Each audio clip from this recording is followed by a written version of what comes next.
रघुनंदन राघव राम हरे।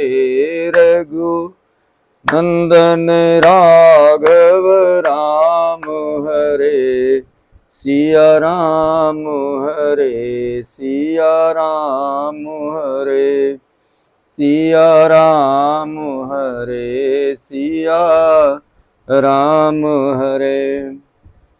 जय जय प्रभु दीन दयाल हरि। जय जय प्रभु दीन दयाल हरि। रघुनंदन राघव राम हरि। रघुनंदन राघव राम हरि। जय जय श्री राम। सभी राम भक्तों को जय श्री राम।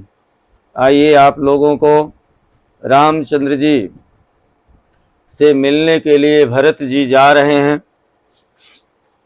मार्ग में किस प्रकार से केवट से गुह से मुलाकात होती है, और आइए मैं आपको सुनाता हूँ। श्री भरत ने प्रार्थना की, राज करने में मेरा हित नहीं,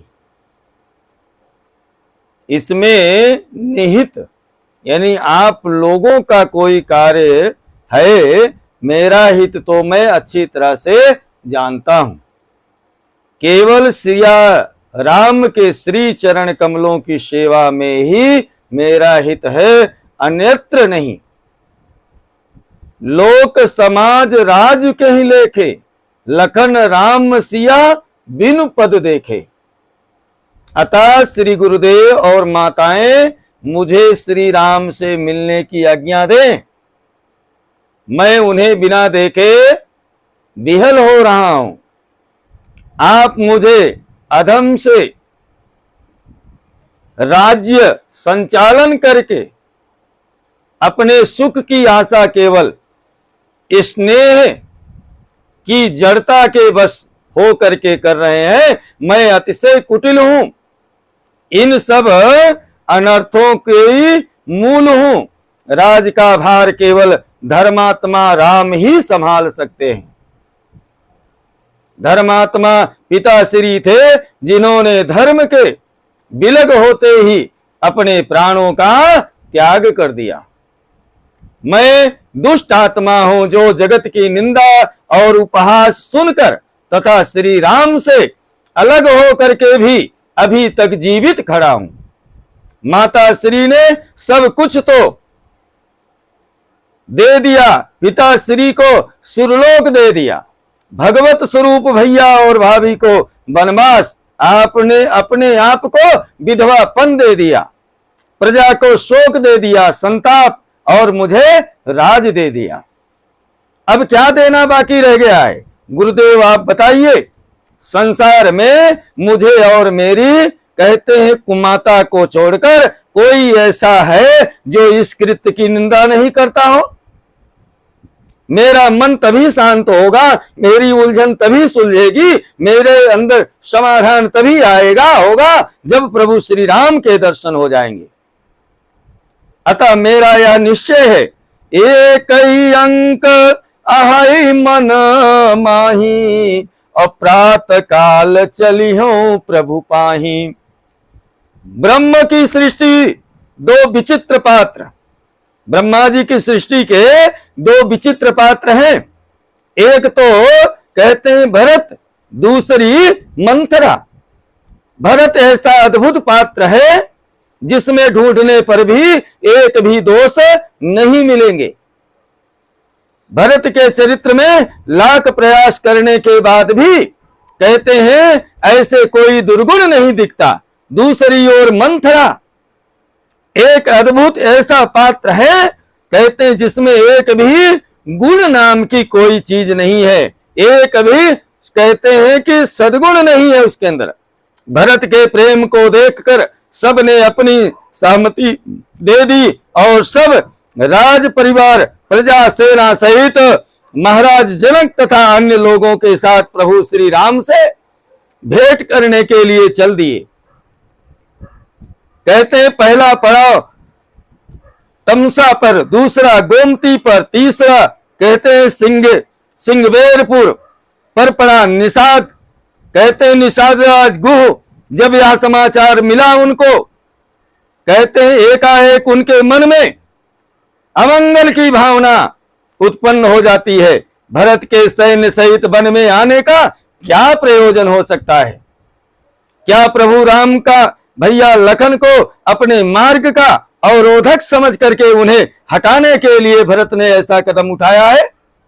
लेकिन यह कहते हैं उसका असफल प्रयास रहेगा, वह सफल इस कार्य में नहीं हो सकता। प्रभु राम को संपूर्ण देवता और दैत्य भी मिलकर के रण में नहीं जीत सकते। कहते हैं विचारे भरत की तो विषाद क्या है।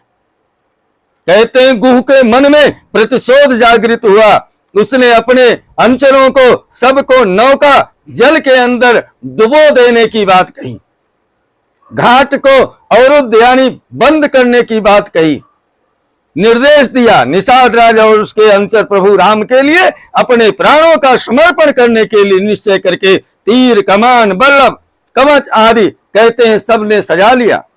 निषाद सब वीरों को तैयार रहने का आदेश दिया।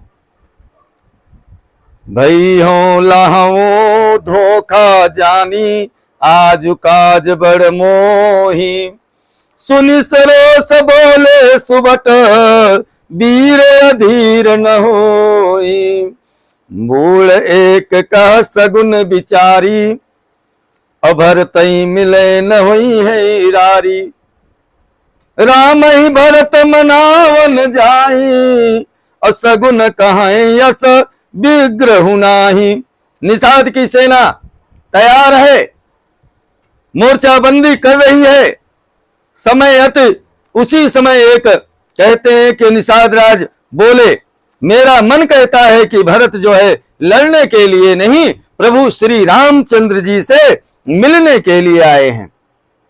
कहते हैं युद्ध नहीं करना चाहते हैं, वो शायद ऐसा युद्ध नहीं करेंगे। निषाद राज ने स्वयं भरत को कहते हैं कि उनके भाव को जानने के लिए कि भरत जी किस लिए आए हैं, उनसे मिलने के लिए उपहार लेकर के भरत जी के सन्मुख जो है निषाद जी आए।